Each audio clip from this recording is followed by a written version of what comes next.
দেশসেরা কিউরেটরের সঙ্গে দুনিয়ার অন্যতম সেরা কিউরেটরের অদ্ভুত এক আড্ডা। সেরা শব্দটা অবশ্য আপেক্ষিক, এক একজনের কাছে এক একজন সেরা। বাংলাদেশের সেরা বা বাংলাদেশিদের মধ্যে সেরা কিউরেটরকে হয়তো চট্টগ্রামের এই বাবু খানিকটা এগিয়ে থাকবেন কিনা সেই প্রশ্নের উত্তর আপনার কাছেই থাক। আর সঙ্গে দুনিয়ার অন্যতম সেরা পিচ কিউরেটর ক্রিকেটে এই টনি হেমিং নিজেও হয়তো অনেকখানি এগিয়ে থাকবেন। টনি হেমিংয়ের অভিজ্ঞতার একটুও কমতি নেই। আইসিসি একাডেমি থেকে শুরু করে দুবাইতে কিংবা ক্রিকেটের বাইরে ফুটবলেও রিয়াদের লম্বা সময় ধরে কাজ করেছেন। কাজ করেছেন পার্থের ওয়াকা কিংবা অপটাস স্টেডিয়াম, সব কিছুতেই টনি হেমিং কাজ করেছেন। তার ডাকনাম হেমো। আর তাকে এই যে কাজ করা মানে মাঠ, গ্রাউন্ড, পিচ এসব বিষয়ে রীতিমতো কিংবদন্তি ডাকা হয়। এই যে অদ্ভুত আড্ডার এই ছবিগুলো আপনারা এখন দেখছেন, এই আড্ডাটা খানিকক্ষণ আগেই মানে বাংলাদেশ দলের প্র্যাকটিসটা শুরু করার আগেই দুজন মিলে লম্বা সময় যে চট্টগ্রামের উইকেট কেমন হবে, চট্টগ্রামের উইকেট কেন আলোচনায় থাকে, মিরপুরের উইকেট আলোচনায় থাকে, তার সবচেয়ে বড় কারণ হচ্ছে মিরপুরের উইকেটে একদম রানই হয় না, রান করাটা কষ্ট ব্যাটারদের জন্য। আর চট্টগ্রামের উইকেট সবসময় ব্যাটারদের বেশ ভালো রান উপহার দিয়ে থাকে আর বোলারদের জন্য অপেক্ষায় রাখে পরীক্ষা। যে পরিসংখ্যানের গল্প হয়তো আপনি কম বেশি জানেন যে এই উইকেটে প্রায় 8-এর বেশি রান হয়ে থাকে।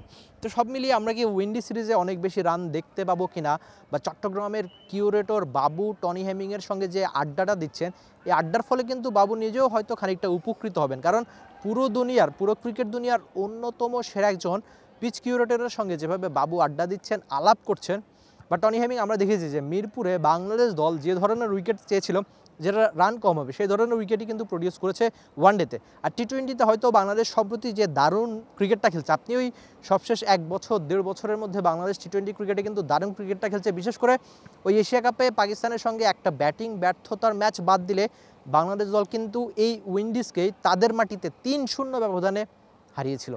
তো সব মিলিয়ে দেশের মাটিতে আপনি আশা করতেই পারেন উইন্ডিজের সঙ্গে বাংলাদেশ দল চট্টগ্রামে দারুণ ক্রিকেটটা খেলবে। আর চট্টগ্রামের এই উইকেটে আমরা যেটা বারবার বলছি, আদতে এই উইকেটই আমাদের বলাতে বাধ্য করছে যে অনেক বেশি রান হয়ে থাকে।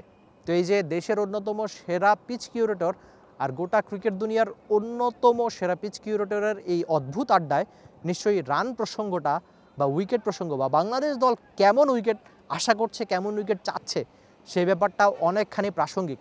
আর যখন বাংলাদেশ দল আজকে প্রথমবারের মতো প্র্যাকটিসে আসে, লিটন দাস আর বাংলাদেশের হেড কোচ গিয়ে প্রথমেই অন্য অনেক দিনের মতোই উইকেটটা দেখেছেন যে উইকেটটা আদৌ কেমন হবে, এই উইকেটে কেমন পারফরমেন্স করবে বাংলাদেশের টি-20 দল। Rifat Emil, T Sports, Chattogram. For more updates, subscribe to our YouTube channel and click on the bell icon. Follow us on Facebook and Instagram. Download T-Sports app to enjoy exciting games and highlights. Visit tsports.com.